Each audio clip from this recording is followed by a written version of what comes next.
Attendez, avant de commencer, vous êtes seulement 2% à regarder nos vidéos, mais être abonné. Alors pour être tenu au courant en permanence des nouvelles actualités, des nouvelles vidéos, des nouveaux reportages, suivez-nous et soutenez-nous. Nous sommes à moins d'une semaine des élections européennes. Chez Synopsis Media, nous avons voulu donner la parole à ceux qu'on n'entend pas toujours. Les petites listes, nous avons donc contacté l'ensemble des listes qui se présentent aux élections européennes. 4 parmi elles ont répondu. Nous allons commencer tout de suite. Laure Patazilier, vous êtes la tête de liste de Europe Démocratie Espéranto. Pouvez-vous nous expliquer qui vous êtes et quel est votre projet ? Notre parti s'appelle Europe Démocratie Espéranto et son programme tient dans son nom, c'est-à-dire que nous sommes un parti favorable à l'Europe et nous voulons améliorer la démocratie grâce à la langue espéranto. La langue espéranto est une langue qui a été conçue pour la communication internationale, intercommunautaire, si vous voulez, interculturelle. Et donc c'est à partir de cette langue commune que nous proposons à l'Union européenne, que nous nous présentons. Et c'est pour ça que notre liste s'appelle Espéranto, langue commune. Merci beaucoup. Jean-Marc Governatori, vous êtes tête de liste d'écologie au centre. Quel est votre programme et quels sont vos engagements politiques qui, je crois, remontent à loin ? Donc je suis élu métropolitain écologiste à Nice-Côte d'Azur, qui est la première métropole française. Par ailleurs, président bénévole de l'Office régional environnemental Région Sud. La Région Sud est la région dont 100% du budget passe au filtre écologique. C'est la seule dans ce cas sur les 18 régions françaises. Et par ailleurs, j'ai écrit 16 livres sur la santé, sur l'écologie, sur le pouvoir d'achat. Donc c'est un sujet qui me passionne. J'ai la particularité de faire 2000 km de train par semaine, donc c'est là où j'ai écrit mes bouquins. Et ça m'a permis, par exemple, ces 8 derniers mois, de faire 49 conférences de presse locales, qu'on trouvera sur notre site écologieaucentre.com, et sur lesquelles il y a toutes les coupures de presse concernant ce projet politique qui fera de quelques-uns de mes colistiers des députés dans quelques jours. Et quel est votre point principal, quel est le point principal de votre programme ? Les listes échoueuses ont tellement fait de trous dans la raquette qu'il n'y a pas qu'un point principal. Nous avons 20 propositions fortes. L'une d'entre elles est la création d'une maison des semences dans chacune des 242 régions européennes, puisque la Macronie et ELV ont fait l'exploit de faire en sorte que nous n'ayons aucune réserve de semences dans les régions européennes, ce qui fait que, par exemple, le conseil d'administration de Monsanto Bayer peut décider de ne pas livrer de semences, et donc nous aurions un problème grave d'approvisionnement. Aloïs Langrousseau, vous êtes colistier de la liste Écologie positive et territoire. Quel est votre engagement politique et pourquoi vous êtes inscrit dans cette liste ? Alors, donc Aloïs Langrousseau, je suis président du parti Les Universalistes, qui est le deuxième parti à avoir été créé en 1996 pour la cause animale. Et nous avons rejoint cette liste Écologie positive et territoire portée par Yann Verling, parce que, avec l'ensemble de ses composantes, écologistes, régionalistes, citoyennes et protection animale, ce qui est mon rayon, nous sommes tous d'accord sur la manière d'aborder nos idéaux respectifs et sur la manière dont ils s'articulent. Ça se peut résumer avec un seul mot, la proximité. Proximité en écologie parce que on observe depuis trop longtemps des décisions qui sont prises sans aucun lien avec le terrain, soit Paris, soit Bruxelles, soit Strasbourg, que ce soit par les parlementaires ou par le gouvernement ou la Commission européenne. Proximité et régionalisme pour donner plus de compétences aux régions et simplement sur le seul critère du bon sens. Dès qu'on a besoin de faire des actions de terrain, on les confie à des gens de terrain. Proximité et citoyenneté pour redonner confiance dans la vie publique avec l'abaissement des seuils pour les différentes élections à la proportionnelle, avec l'introduction du vote blanc, etc., etc. Et proximité et cause animale parce que les deux partis, le mouvement pour les animaux et le mien, qui figurent sur cette liste, ont la particularité de s'adresser aux petites associations de protection animale. C'est très très important et c'est une autre différence avec le parti animaliste. Sans les petites associations de terrain, il n'y a pas de stérilisation de chats errants, ce qui peut engendrer de graves problèmes, de transmission de maladies et d'entretien et de régénérescence des espaces naturels. Merci beaucoup. Eric Favier, vous êtes colistier d'Equinox. Un parti qui fait beaucoup parler en ce moment. Qu'est-ce qui vous a amené à vous engager ? Merci beaucoup de me recevoir. Donc Briac Favé, moi je suis brestois d'origine. J'ai 20 ans et j'étudie en génie civil, voilà, à Rennes. Donc je suis directeur de campagne d'Equinox et puis aussi colistier, mais assez loin dans la liste parce que je voulais pas être élu. Et donc je me suis engagé dans Equinox parce que c'était une vision que je retrouvais complètement, dans laquelle je me retrouvais complètement, c'est-à-dire une écologie qui replace la science, notamment les rapports du GIEC, notamment le Shift Project, notamment les apports de Jean-Marc Jancovici, au centre de son programme, et donc qui essaie de dépasser les clivages en reposant sur ses acquis. Très bien, merci. On commence d'abord par notre toute première question. Les temps de parole sont décomptés à partir de maintenant. Et bien, on va commencer par vous, Briac Favé. Et de toute façon, c'est une question qui est assez large. Mais aujourd'hui, on voit dans le débat médiatique, il y a des très grandes listes, les 8 plus grandes listes, et les plus petites listes. C'est justement pour ça qu'on organise ce débat, pour tenter de donner la parole à tous. Aujourd'hui, comment abordez-vous cet aspect? Vous parlez tous de démocratie dans vos programmes. Est-ce que justement ce ne serait pas antidémocratique de, non pas de vous invisibiliser, mais d'accorder plus de parole aux 8 grands, si on peut dire ça comme ça? Donc aujourd'hui, il y a plusieurs débats et plusieurs articles qui sont organisés, et la plupart du temps, ils fixent un seuil, c'est ceux qui sont à plus de 5% dans les sondages, donc ça donne un poids énorme au sondage.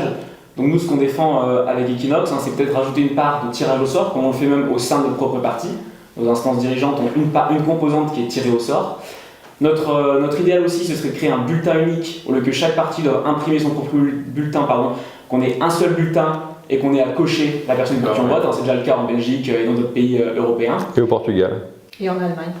On précise d'ailleurs, aujourd'hui, dans le système des urbaines, ce sont les partis qui doivent imprimer leur propre bulletin, ce qui empêche certains partis, mais ça coûte 1,5 million globalement d'imprimer tous les bulletins et les circulaires. On parle d'environ 110 millions de bulletins par liste. Et puis donc on est aussi favorable à l'introduction du jugement majoritaire, ce qu'on applique aussi au sein de notre propre parti. Et puis le seuil des 5%, qui n'existe pas par exemple en Allemagne, mais en fait qui n'existe pas dans la plupart des pays européens. Et enfin une dernière proposition qui là n'est pas au niveau de la France, mais plus au niveau de l'Europe. C'est-à-dire qu'aujourd'hui partout en Europe, il y a besoin d'une égalité homme-femme sur les listes, c'est super. Par contre, il n'y a que dans quelques pays qu'il y a une alternance homme-femme. Et donc dans les pays d'Europe de l'Est, les femmes se retrouvent souvent à la toute fin de la liste et les hommes au tout début, ce qui fait que le Parlement européen n'est pas encore paritaire, ce qui n'est pas normal en 2024. Jean-Marc Governatori. Moi je suis écologiste centriste, donc je n'observe que les faits. Donc sur les 38 listes, il y a 8 listes échoueuses et 30 listes alternatives, c'est le qualificatif juste, puisque M. Bardella en 2019, lorsqu'il s'est présenté, il a dit il y a invasion migratoire, élisez-moi, vous allez voir ce que vous allez voir. 5 ans après sa présidentielle qui avait dit pareil en 2014, et en 2014 ils sont premiers, en 2019 ils sont premiers, et en 2024 il revient, il nous dit il y a invasion migratoire, élisez-moi, vous allez voir ce que vous allez voir. C'est incroyable, quoi. Donc on n'imagine pas un plombier qui vient pendant 15 ans ne pas réparer la fuite et puis qu'on remet en piste. Donc là, il s'est disqualifié. Quant à la Macronie, ils ne parviennent même pas à gérer la France, comment voulez-vous qu'ils gèrent l'Europe, Ils n'arrivent même pas à gérer des ados délinquants dans les banlieues parisiennes. Comment pourrait-il gérer Poutine, le dictateur qui a le doigt tremblant sur le bouton nucléaire? Concernant Glucksmann, c'est l'homme qui s'est trompé de 400 milliards à peine, et bizarrement personne ne lui fait la remarque, puisqu'il finance son projet pour l'Europe avec 200 milliards qu'il dit prendre aux oligarques russes, c'est impossible. C'est sans doute moral, mais le droit l'interdit, donc soit il se trompe, soit il ment. Et après, il veut prendre 200 milliards d'ultra riches, ce qui est impossible, puisqu'évidemment, l'Union européenne représente 20% du PIB mondial, donc ces ultra riches iront se faire taxer ailleurs. Donc il a juste un petit trou de 400 milliards dans son projet pour l'Europe, c'est un peu gênant quand même. Et enfin, le pompon, c'est évidemment Marie Toussaint d'Europe Écologie, qui nous explique qu'en 2019, l'Union européenne, c'était l'ère des petits pas, et qu'aujourd'hui, c'est l'ère des grands reculs, mais qu'elle a foutu quoi pendant 5 ans? Et ensuite, Europe Écologie nous rappelle que 100% des Français ont des substances toxiques en eux, et ils font quoi depuis 40 ans qu'ils existent? Et puis, dernier élément très grave concernant Europe Écologie et qui justifie la présence de notre liste, c'est le fait qu'aujourd'hui, vous ne pouvez pas boire d'eau en France. Parce que si vous buvez de l'eau en bouteille plastique, il y a un problème de potabilité, il y a certains des 70 critères qui ne sont pas respectés, et quand vous buvez l'eau du robinet, rebelote. Donc il y a certains des 70 critères qui ne sont pas appliqués. On pourrait dire pareil sur la qualité de l'air, etc. Donc c'est un échec total du parti écologiste Europe Écologie. Donc les Français doivent donner un grand coup de balai en élisant les élus écologistes de ma liste Écologie au centre dans quelques jours. Donc en réalité, quand vous écoutez, en fait, vous vous basez surtout contre Europe Écologie Les Verts plutôt que pour une en cohabitation, par exemple, avec Europe Écologie Les Verts? Ils ne comprennent que le rapport de force, donc nous cohabiterons au Parlement européen à partir du moment où nous sommes élus. Sinon, ils vont continuer à faire pareil. Comment peut-on espérer que ceux qui ne l'ont pas fait depuis 40 ans, ils vont le faire maintenant? Donc ils découvrent la problématique écologique aujourd'hui, comme l'atteste le fait qu'en avril 2024, ils ont enfin agi par rapport aux polluants éternels. Ils ont été entendus 40 ans d'existence pour faire passer une demi-loi sur les polluants éternels. Europe Écologie est la tragédie de l'écologie politique en France. Laure Patazillier, sur la question de l'invisibilisation. Alors, sur les élections en cours, sur la campagne électorale en cours, je crois qu'il faut quand même poser les choses. Ce ne sont pas des élections européennes. Ce que nous vivons en ce moment, ce ne sont pas des élections européennes. C'est un patchwork d'élections nationales. Autant de nations, autant de programmes, autant de débats, autant de campagnes. Il n'existe rien au niveau européen à ce niveau-là. Pourquoi? Parce qu'en fait, il y a des barrières linguistiques entre les peuples, qui séparent les peuples, et les médias, les campagnes, tout se fait pays par pays. La première chose à faire, c'est d'harmoniser, par le haut bien sûr, les règles du scrutin. Donc je suis notre parti est favorable au bulletin unique depuis des années. Ça fait des années que nous proposons de s'allier à tous les petits partis qui le souhaitent pour porter ensemble la demande du bulletin unique. Je constate qu'aucun petit parti ne nous a rejoints dans cette croisade, même si aujourd'hui il y en a qui s'en réclament au dernier moment. À l'époque, je crois qu'Equinox n'existait pas. Donc harmoniser les règles de scrutin, effectivement, passer au bulletin unique, supprimer ce socle de 5%, qui a pour objet de dire qu'une voix donnée à une petite liste, c'est un tiers de voix donnée au Rassemblement national. Il y a des personnes qui, de ce fait-là, préfèrent ne pas donner de voix aux petites listes et donner une voix tout entière à une liste qui correspond plus à leurs idées. Je crois qu'il faut être très très clair que ce qui nous manque, c'est des élections européennes dignes de ce nom. C'est-à-dire des débats européens, des médias européens, des chaînes de télévision européennes, des journaux européens, avec une audience à l'échelle européenne. Et pour ça, nous avons besoin d'une langue commune, une langue comprise et partagée par tous. L'anglais ne peut pas jouer ce rôle-là, donc il nous faut une langue commune beaucoup plus facile, beaucoup plus accessible, beaucoup plus inclusive, et c'est pour ça que nous proposons l'espéranto, pour créer cette opinion publique à l'échelle européenne qui est indispensable, car une opinion publique est un ingrédient indispensable à toute démocratie. Mais alors, à vous écouter, Laure Patazillier, votre programme est principalement axé sur l'espéranto. L'union entre la langue, d'accord, mais est-ce qu'au final, ce ne serait pas, in fine, le projet, ce ne serait pas de faire des États-Unis d'Europe, à faire tomber les nationalismes en quelque sorte, et faire un États-Unis d'Europe espéranto? Alors, entendons-nous, nous proposons la langue espéranto comme langue commune. Rien à voir avec l'euro qui est la monnaie unique. L'espéranto n'a pas vocation à remplacer les langues nationales, de même qu'elle n'a pas vocation à faire tomber les frontières entre les pays. Ça n'est pas notre propos. C'est aux citoyens de décider s'ils veulent aller vers le fédéralisme ou vers l'Europe des nations. Ça n'est pas notre propos, nous ne prenons pas position. Nous voulons simplement ouvrir un chemin pour que le débat puisse avoir lieu. Donc, à notre avis, la langue commune peut être le ciment d'une citoyenneté européenne. Je pense que c'est très important. Nous avons créé l'Europe, il faut créer les Européens, il faut créer le sentiment d'être européen, la fierté d'être européen. Et je pense que la langue commune peut apporter ce supplément d'âme, peut faire battre le cœur de l'Europe. Louis Rousseau pour Écologie Positive et Territoire. Non. Je vais commencer par un rappel, c'est que, à l'inverse de l'élection présidentielle où il y a 2 semaines de temps de parole, ce qui est déjà problématique vu qu'il y a 5 semaines entre la clôture du dépôt de parrainage et la date de l'élection, à l'inverse de cette élection présidentielle, pour les européennes, il n'y a pas d'égalité de temps de parole. On le constate déjà avec la diffusion des spots officiels de campagne. Le socle minimal est d'1 minute 30 par parti politique, et ensuite, chaque parlementaire qui soutient une liste lui apporte 9 secondes de temps de parole de plus. On arrive donc à des temps de parole pour La République En Marche, le Rassemblement National qui excèdent les 30 minutes, et ce qui correspond au double des petites listes. C'est pareil pour le traitement médiatique en dehors des spots de campagne. On a beaucoup de chaînes,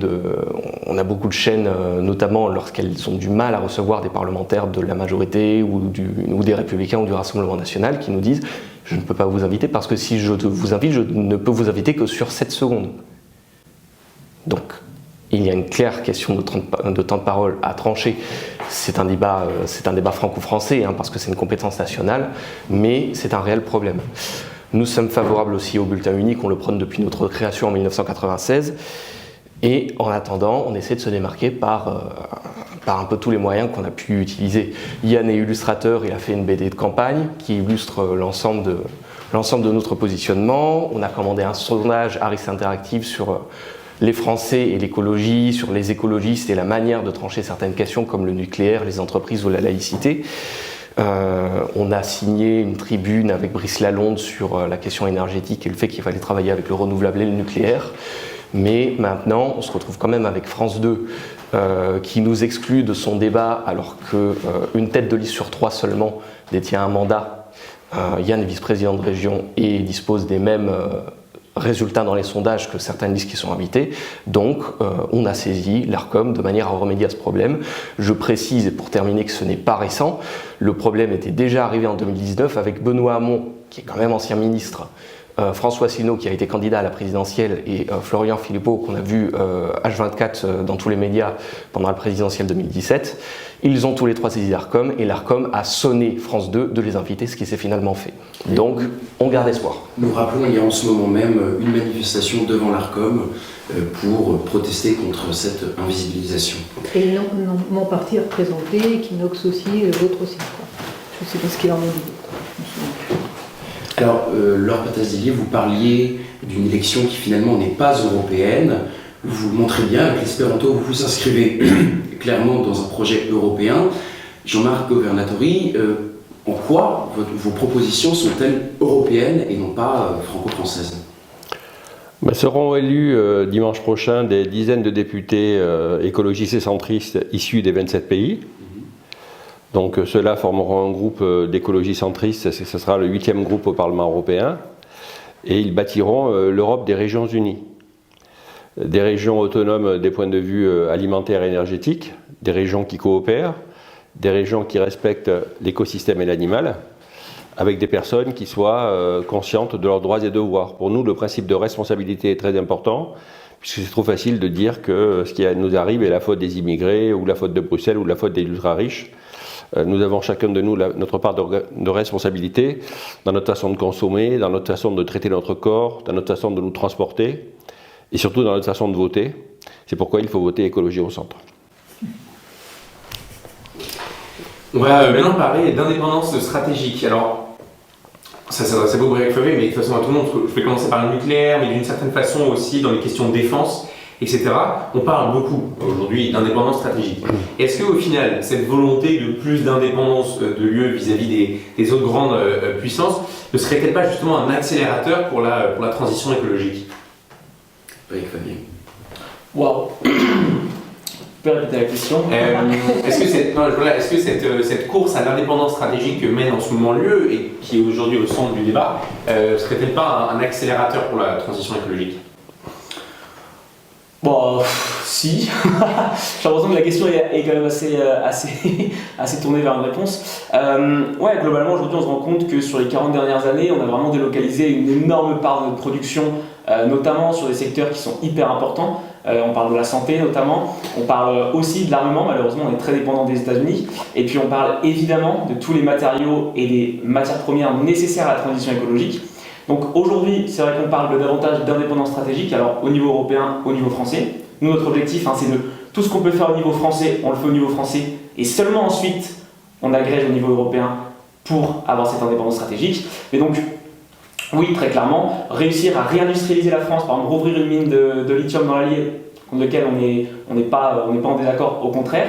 Réindustrialiser en créant des usines de panneaux solaires qu'on a laissé sombrer il y a 20 ans pour tout délocaliser en Chine, c'est aujourd'hui construire notre indépendance stratégique tout en menant notre transition écologique de manière plus responsable, de manière plus humaine et plus respectueuse de l'environnement aussi. Parce que quand nos mines sont en Chine ou dans les pays asiatiques, on n'a aucun contrôle dessus, on n'entend jamais parler. Si la mine est à côté de chez nous, les gens auront bien plus conscience de ce que c'est que mener une transition écologique, de ce que c'est d'acheter une voiture électrique, de ce que c'est d'acheter tout court. Aloïs Langrousseau, est-ce que vous vous retrouvez dans cette écologie pragmatique, si je puis dire ? L'écologie pragmatique, ça correspond également à un des moteurs de création de notre liste. Et effectivement, c'est ce qui correspond à la nécessité de plusieurs échelons de souveraineté. Nous en voyons 3, l'échelon régional, l'échelon national et l'échelon européen. Les 3 sont importants, premièrement parce que les institutions existent et qu'elles ne disparaîtront pas comme ça, et ceux qui voudront les faire disparaître ne feront que propager la prospérité des nationalismes. Et les 3 sont compatibles. Il s'agit simplement de trouver le bon sens et de savoir quelles compétences on attribue à chacun d'entre eux. Alors, nous, ce que nous proposons, c'est déjà de renforcer la taxe carbone qui existe mais qui n'est pas efficiente aujourd'hui, et de l'élargir aux produits qui ont un impact négatif sur la biodiversité et d'un point de vue éthique également. Un des moteurs de la souveraineté, ça sera la consolidation des frontières. Et les frontières, contrairement à ce qu'on peut entendre chez M. Bardella, qui se faisait d'ailleurs élire en 2019 avec le slogan « On arrive » et qui n'a pas eu l'audace de prendre le slogan « On reste » pour 2024, les frontières, c'est 3 sujets. C'est le sujet migratoire, le sujet commercial et le sujet purement financier en termes de transactions financières. J'en parle parce que la lutte contre la corruption, c'est également un moteur de souveraineté. Notre liste a déposé une plainte au parquet national financier avec Yann Verling et Chantal Cutajar pour aider la justice belge, qui était seule sollicitée pour le moment, dans une affaire de corruption de députés européens, y compris de députés européens français, par le régime russe. Voilà, je pense qu'on est tous exonérés de ce soupçon autour de la table, mais je pense que l'identité des partis politiques concernés n'est pas un mystère. Mais en tout cas, le sujet de la lutte contre la corruption est également un moteur de souveraineté. J'aurai l'occasion de détailler certaines autres propositions, notamment la composition de l'Union européenne. Nous sommes pour une constitution qui respecte celle des États membres, mais on aura certainement l'occasion d'y revenir. Jean-Marc Governatori, nous avons parlé d'échelon régional, nous avons parlé aussi d'une question de souveraineté. Vous semblez, en quelque sorte, vous retrouver sur beaucoup de points. Qu'est-ce qui vous distingue de vos concurrents ici présents ? Bon, effectivement, on a des points communs, hein. Nous sommes tous écologistes. Parmi les éléments qui nous distinguent, c'est que j'ai écrit 16 livres sur le sujet. Et par exemple, il se trouve que sur le sujet énergétique que vous évoquiez, beaucoup de listes alternatives, puisqu'il faut en finir avec le terme petit, toutes les listes font 81 membres, il y a donc des listes alternatives et des listes qui sont échouées, ce sont les faits, c'est qu'ils ne connaissent pas le sujet énergétique. Évidemment que la solution est d'abord dans l'éducation à l'environnement, c'est la base de la base. Évidemment, personne n'évoque dans les listes alternatives et dans les listes échoueuses. Le deuxième élément énergétique concernant l'indépendance que vous évoquiez, c'est évidemment l'économie circulaire, qui doit devenir l'économie reine. Donc on répare tout, on recycle tout, hein, c'est le b.a.-ba, quoi. Ensuite, évidemment, la rénovation énergétique. Et enfin, je termine là-dessus sur la politique de santé dont personne ne parle, personne n'a étudié les sujets comme nous l'avons fait. Donc ce qui coûte le plus cher à l'Union européenne et à la France, c'est la politique de la maladie. C'est donc essayer d'avoir plus de médecins, plus de lits d'hôpitaux, etc., etc. Et ça coûte 2200 milliards d'euros à l'Union européenne, dont 300 milliards à la France. Et là, il y a des sources de manœuvre financières colossales. D'une part, évidemment, pour les femmes qui élèvent seules leurs enfants, d'autre part, pour les personnes handicapées, et enfin, pour la transition énergétique et écologique. Et une politique de santé, c'est éducation à la santé et réduction des pollutions.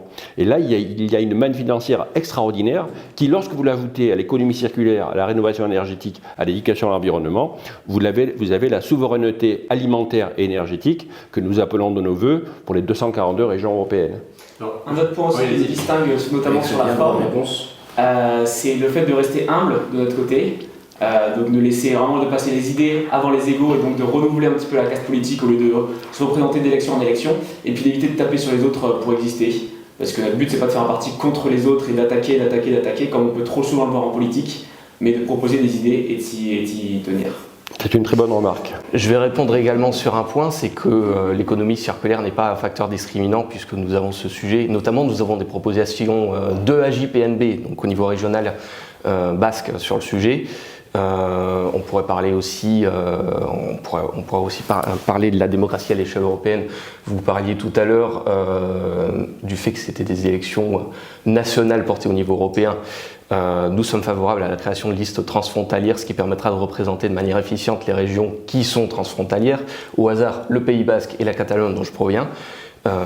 Et ensuite, agir pour vraiment permettre l'émergence d'une constitution européenne, ce qui n'est pas une prérogative directe du mandat européen, mais ce qui est un point sur lequel le mandat européen peut déclencher. Je voyais quand vous parliez, Jean-Marc Gobelin-Torry, vous vouliez peut-être réagir sur le nucléaire. Alors, vous avez sûrement des positions assez similaires. Vous, votre programme est très axé nucléaire, que ce soit avec l'intervention de Jean-Marc Jancovici, mais aussi de façon à l'identité que vous portez. Vous, le nucléaire, vous êtes plutôt dans les faits. C'est-à-dire que le nucléaire actuel qui marche à l'eau est un désastre. Les 6 EPR prévus par Macron sont un désastre, puisqu'ils seront opérationnels au mieux dans 15 ans, et ils seront périmés. Puisque évidemment, les sachants savent très bien que le futur réacteur est un réacteur à neutrons rapides et à sodium, et non pas les EPR prévus par M. Macron, qui vont coûter en théorie 60 milliards, ça veut dire qu'à la fin ils vont coûter 100 milliards. Le nucléaire est une technologie très compliquée. Les EPR actuels de Flamanville, qui va fonctionner peut-être, celui de la Chine, celui de la Finlande et celui du Royaume-Uni, sont très souvent en panne. Donc il faut évidemment développer les éléments que j'ai évoqués tout à l'heure, y compris bien sûr les énergies renouvelables. C'est un peu fort de café de dire que le nucléaire existant est raté. Très clairement, il a permis depuis les années 70 de décarboner notre mix électrique, le tout en sécurité, le tout en transparence grâce à des organes qui sont indépendants. Je parle notamment de sécurité d'énergie nucléaire. Et puis bon, d'abord je tiens aussi à rectifier, on n'est pas uniquement pour le nucléaire, comme on peut le voir chez certaines listes de droite, on est aussi pour les énergies renouvelables, et puis surtout en premier lieu, on est pour la plus de sobriété. Donc c'est-à-dire qu'on a aujourd'hui une consommation énergétique, le but c'est de la réduire par la sobriété et d'électrifier ce qu'il nous reste via les énergies renouvelables pour les 15 prochaines années, parce que le nucléaire prend longtemps, comme vous l'avez souligné, à être développé, et puis ensuite par le nucléaire en conservant les capacités qu'on a dans le respect évidemment des rapports scientifiques et en développant des nouvelles capacités nucléaires. Et évidemment, abandonner le projet fou de la voiture électrique. Vas-y, je voudrais rebondir sur la question de la sobriété. Ouais. Effectivement, nous sommes face à un mur. Les problèmes écologiques, environnementaux qui sont face à nous sont extrêmement graves et nous avons besoin de tous nous unir pour trouver la solution. Et vous avez mentionné la question de la sobriété. La sobriété, c'est un mot pratique pour cacher le fait qu'il va y avoir des décisions difficiles. Il va y avoir j'irais plutôt des privations, des pertes. Des plans d'austérité, ouais. Voilà, on pourrait dire des questions d'austérité. Or, qu'est-ce qui se passe comment faire accepter des mesures qui sont difficiles, désagréables à la population?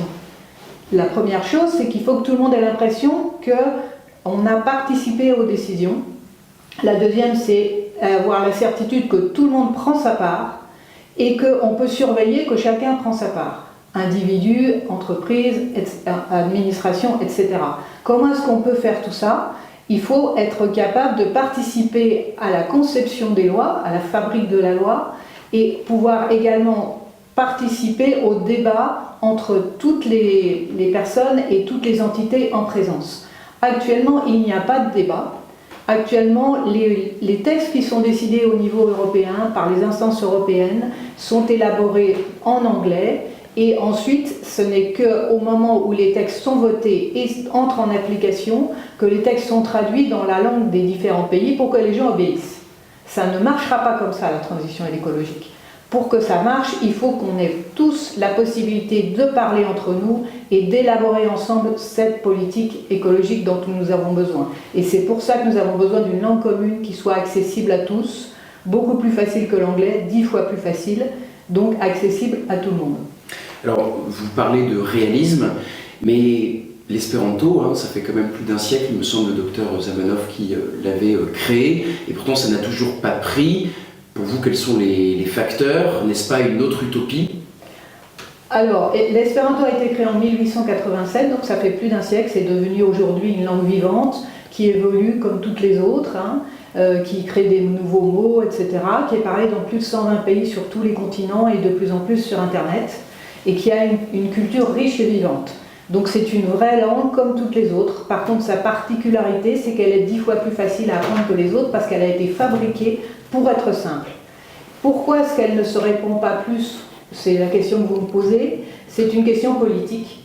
C'est-à-dire que l'esprit nationaliste tend à ce que chaque pays favorise sa propre langue, ouvre des établissements pour l'enseigner, parce que la langue, c'est un levier de domination. Comme on dit, celui qui choisit la langue, il choisit la danse que feront les marionnettes. Quand on négocie un traité commercial avec un pays et que d'un côté de la table, il y a des personnes qui parlent leur langue maternelle et de l'autre qui parlent une langue qui n'est pas leur langue maternelle, il y a un avantage commercial qui se chiffre. Donc l'usage du tout anglais partout, ça nous coûte très cher au niveau de l'Union européenne, et l'Union européenne est une grande puissance qui mérite d'avoir sa propre langue et de parler au monde en espéranto. Laure Patas-Dillier, Jean-Marc Governatori, est-ce que vous rejoignez Laure Patas-Dillier sur ce point, sur cette question d'une langue commune pour l'Union européenne? Ce serait bien qu'il y ait une langue commune, pourquoi pas l'espéranto, mais il y a vraiment des urgences énormissimes en matière de sécurité des biens et des personnes, en matière de pouvoir d'achat, en matière environnementale et sanitaire, qui oblige à avoir une langue aujourd'hui plus pratique et qui est soit le français, soit l'anglais. Et j'entends tout à fait ce que dit madame, mais dans le monde réel d'aujourd'hui, et vu les nécessités urgentes, je pense que le français et l'anglais sont les langues adéquates. Je pense que du point de vue pratique, l'espéranto apporte une solution pratique. En quelques mois, vous rattrapez le niveau que vous avez laborieusement atteint en de nombreuses années en anglais et vous continuez à progresser. En quelques mois, nos parlementaires peuvent apprendre au moins la compréhension passive et chacun pourra continuer à s'exprimer dans sa langue maternelle et comprendre la traduction en espéranto. C'est pas quelque chose d'absurde et c'est quelque chose qui est à notre portée. Je vous prends un peu en traître, mais vous devez parler l'espéranto, j'imagine. Comprenez les flues parolas esperanto. Très bien. Vous avez un peu de retard, Briac-Favé, et justement, je voyais que vous lanciez les pics là, concernant la voiture électrique, et c'est un des grands sujets de ce débat avec les voitures chinoises qui sont quand même moins chères que les voitures européennes. De ce qu'on a pu voir, vous les voitures électriques, c'est une aberration pour vous. Vous y êtes plutôt favorable. Justement, comment aujourd'hui, tout en gardant un modèle européen, est-ce que déjà la voiture électrique est une bonne solution? On connaît votre réponse, vous allez pouvoir réagir. Ou est-ce que justement, on ne peut pas arriver à produire européennement une voiture électrique? Alors, pour Equinox, la position elle est très claire, c'est que la voiture électrique, c'est l'avenir de la voiture. Par contre, la voiture n'est pas l'avenir de la mobilité. L'avenir de la mobilité, c'est le train pour les longues distances, c'est le vélo pour les courtes distances. Par contre, il y a un certain nombre d'usages, je pense par exemple aux personnes âgées, aux personnes handicapées, au déménagement, il y aura besoin de véhicules. Pardon ? Aux ruraux aussi. Aux ruraux, notamment. Même si notre objectif aussi, c'est de remettre des services publics dans les bourgs, dans les villages, au lieu de tout concentrer dans des métropoles qui sont inhumaines aujourd'hui. Même si ça, c'est plus un projet français qu'européen. Donc, la voiture électrique, aujourd'hui, très clairement, je ne sais pas si vous connaissez un petit peu le réveilleur, je vous recommande ces vidéos sur YouTube qui sont hyper explicatives. Si on prend un poids égal avec une voiture thermique, elle pollue moins sur sa durée de vie, très largement en termes d'émissions de CO2. Alors, sur la construction, certes, on a une augmentation, je crois que c'est environ en x2, parce qu'il y a le bloc batterie qui nécessite beaucoup d'énergie, beaucoup de matières premières. Par contre, vu qu'on a un mix électrique qui est décarboné aujourd'hui en France, le plus décarboné d'Europe, dès environ 100 000 km, ça dépend de la taille de la voiture, le bilan carbone de la voiture électrique devient plus faible que celui d'une voiture thermique à poids équivalent. C'est vrai que les SUV électriques aujourd'hui sont une aberration parce qu'un SUV électrique prendra beaucoup plus de temps à attraper son retard au démarrage qu'une petite voiture de ville thermique. Et sur la question des terres rares et du recyclage des batteries par exemple? Sur le recyclage des batteries, on est déjà au-dessus de 65% aujourd'hui. Donc très clairement, on sait les recycler, ça continue d'augmenter. Par contre, on a vers 2030 un risque de pénurie de lithium et il me semble de nickel. Donc ça c'est une vraie question parce que tout simplement on ne pourra pas électrifier 100% de notre parc automobile. C'est impossible, on doit réduire notre parc automobile, le remplacer par du train, le remplacer par du vélo. Justement, vous prenez la parole à Alexandre Rousseau sur les ruraux. C'est intéressant parce que votre programme, je le rappelle, il y a quand même le mot territoire, le seul des 4 aujourd'hui. Est-ce que la voiture électrique, aujourd'hui elle est chère, mais à terme elle est peut-être destinée à être beaucoup moins chère, ça peut être un moyen non pas de désenclaver les territoires, mais de rendre plus accessibles certains déplacements, malgré les coûts de fonctionnement assez importants pour l'instant des voitures électriques?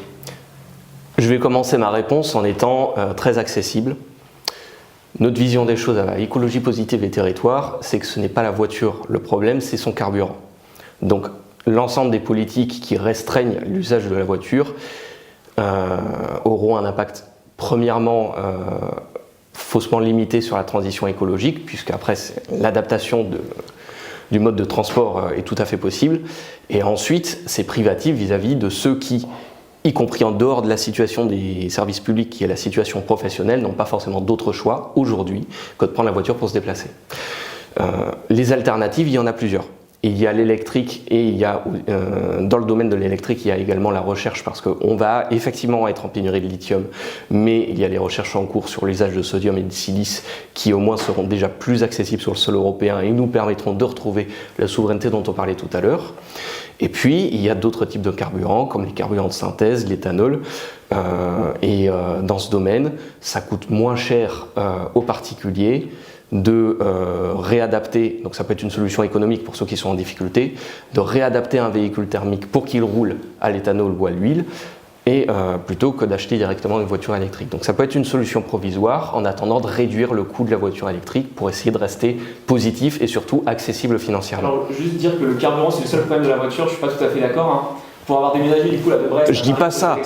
Il y a aussi la question du bruit qui très clairement moi des fois m'empêche de dormir la nuit. Il y a la question de l'usure des pneus qui quand même énormément. Évidemment. Il y a aussi la question de la bétonisation à la construction de routes, je pense par exemple à la 69, la construction de parking qui imperméabilise des zones énormes. Donc il y a toutes ces questions-là qui viennent au-delà de juste du seul carburant. Jean-Marc Gobelin-Triche, je vous sens.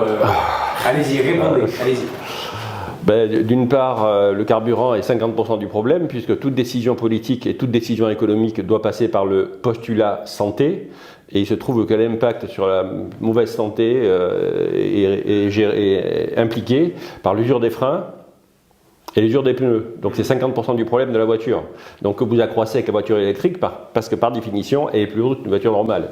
Et le second élément, c'est ce que je disais il y a 30 ans, c'est que le problème liquide du 21e siècle n'est pas le pétrole, mais c'est l'eau.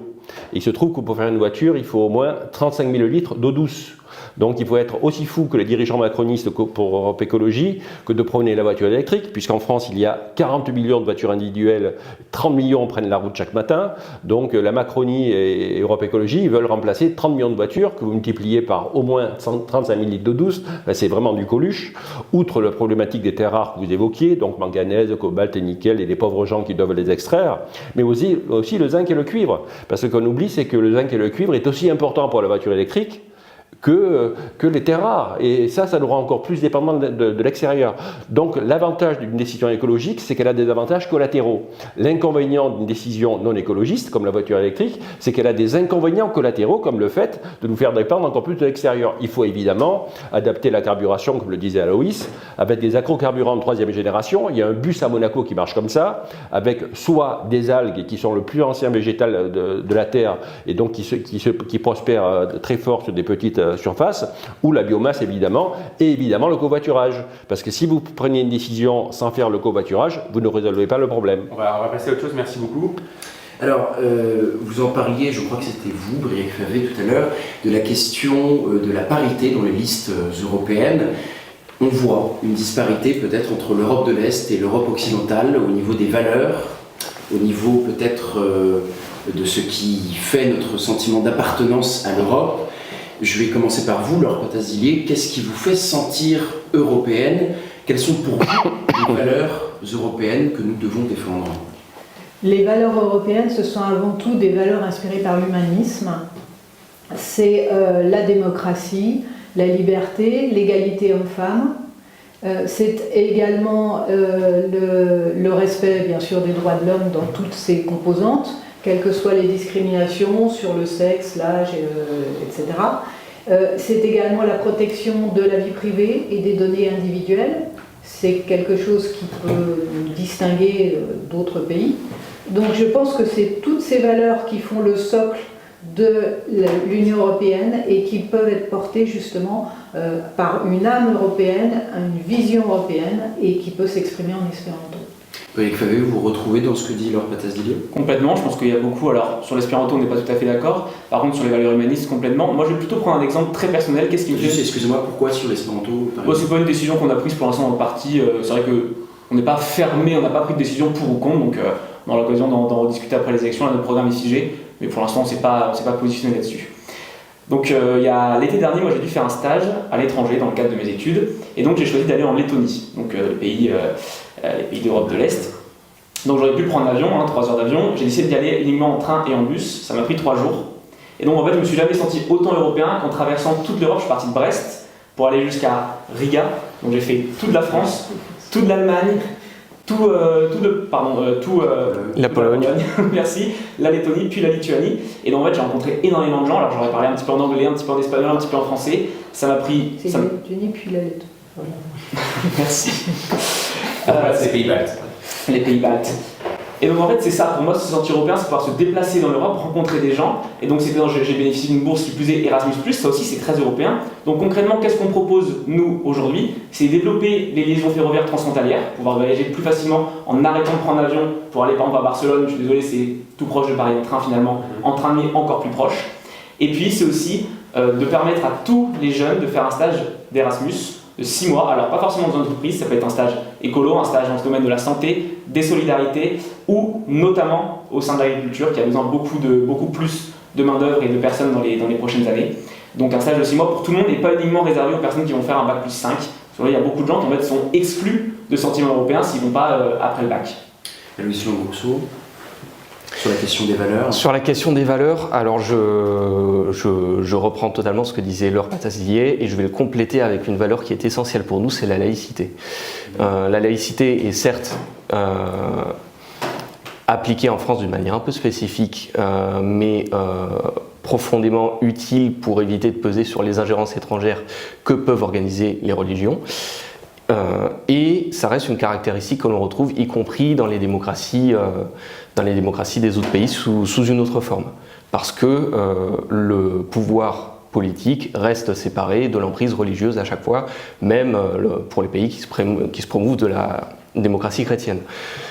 Par ailleurs, c'est un moteur fort dans la politique étrangère aujourd'hui, quand on observe ce qui se passe à Gaza et plus généralement sur le conflit israélo-palestinien et encore plus particulièrement depuis le 7 octobre et les attaques terroristes du Hamas.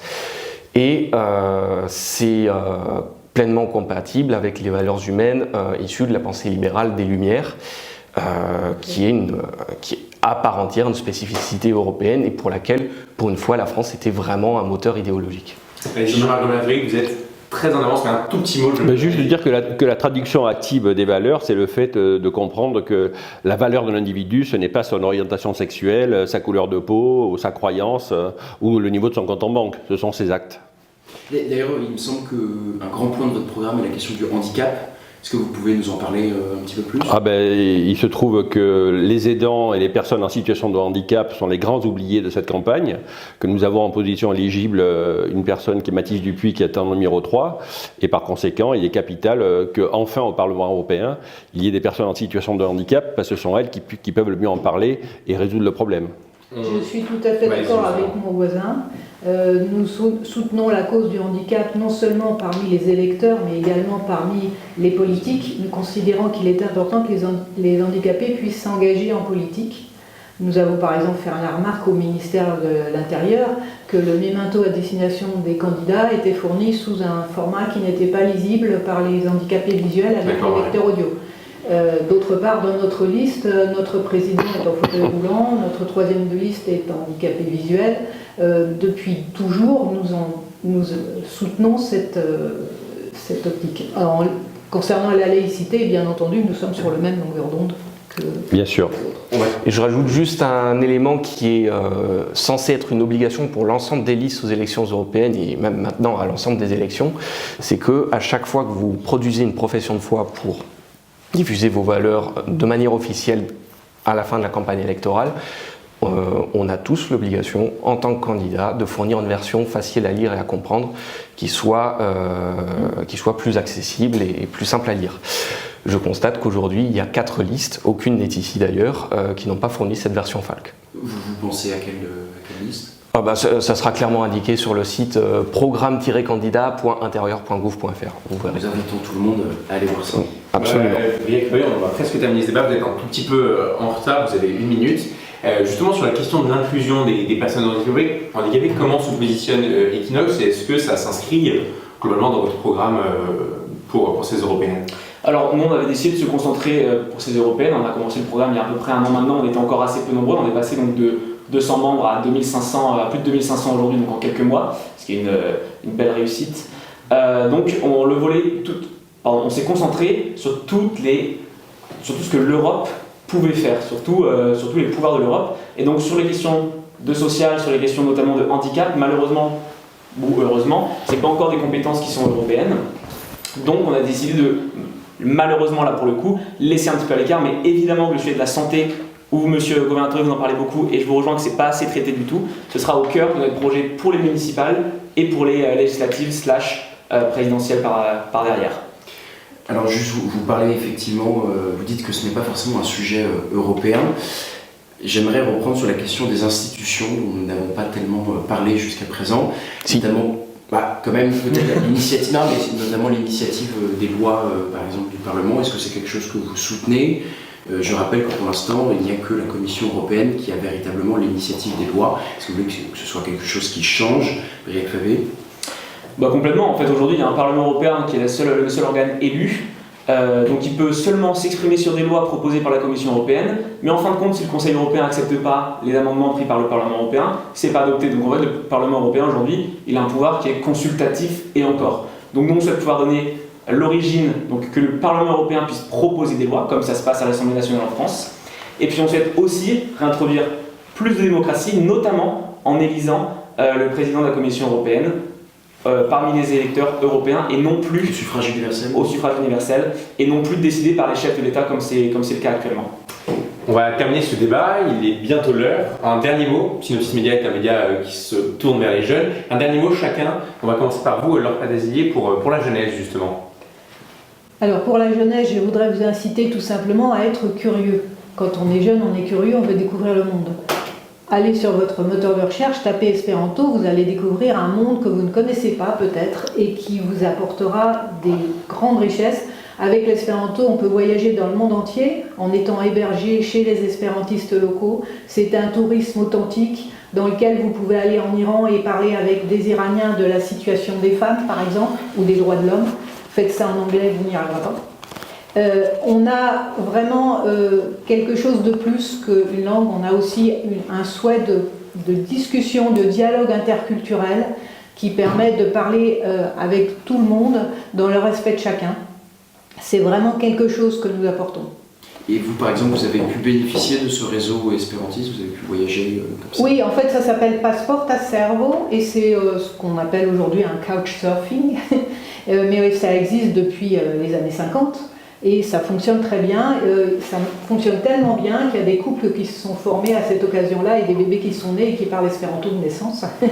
Bon, enfin, c'est encore un peu hors sujet. Mais sinon, je voulais aussi mentionner quelque chose dont on n'a pas beaucoup parlé, c'est qu'on parlait des institutions.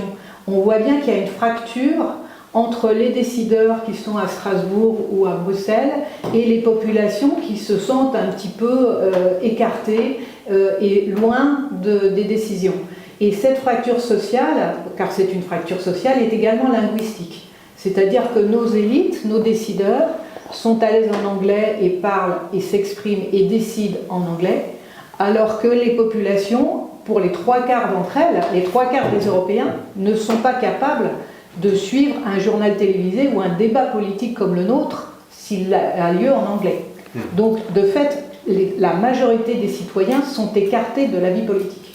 Jean-Marc Governatori, un mot pour la jeunesse? Plus qu'un mot, c'est leur dire que mener une action politique pour une écologie centriste, c'est d'une part orienter les budgets vers le bien commun, d'autre part donner des informations. Donc je voudrais préciser que le jour de la puissance maximale du citoyen, c'est le jour du vote. le moment où il est le plus puissant, le jour du vote. Tous les jours, il influence par ses actes d'achat, mais le jour du vote, c'est là qu'il est en puissance maximale. Donc j'engage les jeunes à voter parce que d'une part, nous allons développer Erasmus, qui est une des principales réussites de l'Union européenne, et j'engage les jeunes aussi à voter écologie au centre, puisqu'effectivement, nous tenons beaucoup au transport collectif, et nous avons dans notre programme le projet d'avoir un tarif spécifique pour la jeunesse, d'une part pour le train, d'autre part pour le bus. D'accord. Aloïs Langrousseau. Alors Erasmus, c'est un traité à part entière, c'est pas l'Union européenne, mais c'est une réussite de la coopération européenne. Pour conclure, je voudrais m'adresser à ceux qui ne comprennent pas le fonctionnement du projet européen, ce qui est compréhensible vu que déjà il faut se farcir deux traités, TUE, TFUE, et les amendements qui ont été mis à jour avec le traité de Lisbonne notamment. Donc je voudrais m'adresser à ceux qui ne comprennent pas comment fonctionne l'Union européenne ou qui ne voient pas l'intérêt dans la construction européenne. Toutes les décisions qui sont prises au niveau européen, c'est les décisions que vous allez retrouver dans 4, 5, 7 ans au niveau français. C'est l'article 121 du TFUE de mémoire qui fait ça. C'est le fait que l'ensemble des directives votées au Parlement européen sont transcrites ensuite en droit français. Donc en fait, là où vous disiez que c'est presque une élection nationale, c'est presque à part entière une élection nationale puisque derrière les programmes législatifs dépendront de ce qui est fait au Parlement européen. Donc vraiment, si vous vous intéressez même uniquement à la situation de votre pays, voter aux élections européennes, c'est fondamental. Et l'ensemble des projets, même si certains débordent peut-être un peu du cadre de la compétence de l'Union européenne, ils ont une vocation qui est légitime et je vous invite vraiment à voter en fonction de ça. Vous avez le dernier mot, Briac Favé, dans ce débat? Vous savez, moi j'aurais jamais pensé m'engager en politique. Enfin, je viens d'un petit patelin à côté de Brest qui s'appelle Plouzané, donc très breton. Ma famille n'est pas politisée, ma famille n'est pas spécialement riche et pourtant voilà, je suis au sein d'Equinox. Donc j'ai 20 ans, je vous l'ai dit en intro, et en fait les personnes autour de moi dans Equinox, ils en ont pour notre tête de liste 31, notre seconde liste 28, et puis l'équipe de campagne 22, 20, 19 ans pour la plus jeune de notre liste. On a la liste la plus jeune à ces élections, moins de 37 ans de moyenne d'âge, et en fait c'est trop cool de faire de la politique. C'est-à-dire qu'il y a tout un débat d'idées, mais ensuite il y a aussi plein de bons moments humains. Et moi si j'ai rejoint Equinox, parce que je voulais pas rejoindre une liste dont la moyenne d'âge était 65, enfin en partie, dans la moyenne d'âge c'était 65 ans, où malheureusement c'était des personnes qui se présentaient aux mêmes élections depuis 20 ans, et puis dans lesquels on ne croyait malheureusement plus. Donc venez partager un apéro politique avec nous, venez partager un after après nos meetings. À chaque fois c'est des super moments. Donc franchement, on me demande souvent qu'est-ce que ça fait de prendre sa carte dans un parti politique. C'est remplir un formulaire, puis tu reçois un mail, et puis voilà. Enfin, c'est pas tout un monde de s'engager en politique. Et finalement, en fait, c'est une part pour les idées que je partage, mais en fait aussi toute une part pour les humains. C'est rencontrer du monde, passer des bons moments, et puis se faire des potes aussi. Merci beaucoup à vous tous, merci beaucoup à vous quatre de vous être déplacés, d'avoir suivi ce débat. À vous qui avez regardé ce débat, Henri et moi avons un seul mot à vous dire pour le 9 juin, vous qui pouvez voter, allez voter. C'est la seule façon, comme disait Jean-Marc Gouvernail, d'exprimer votre véritable opinion et c'est la seule façon d'être véritablement citoyen. Merci beaucoup à vous quatre. Merci. Bon courage.